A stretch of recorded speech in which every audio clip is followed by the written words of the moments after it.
Alright, today I'm going to be drawing the battle robot Doodle. Welcome to the Charlie Doodle experiment.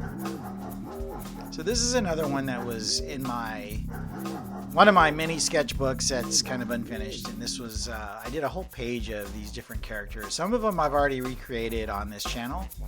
This is another one that was on that same page and thought, hey, let's go ahead and make a video with it. So I redrew it in Infinite Painter on my Samsung tablet and thought, hey, let's go ahead and just redo it. Let's add some color and make it, I guess, more legitimate. I don't know. But with this one, I kept it pretty straightforward. I mean, I just redrew it. I did add the neck to it. Again, colored in, just a solid gray. I kept it kind of flat.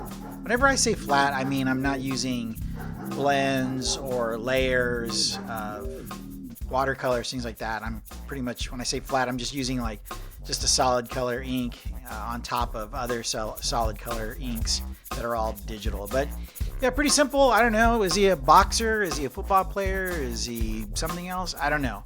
But I hope you like it. Comment, like, subscribe, and I'll see you around. Thanks for hanging out. See ya.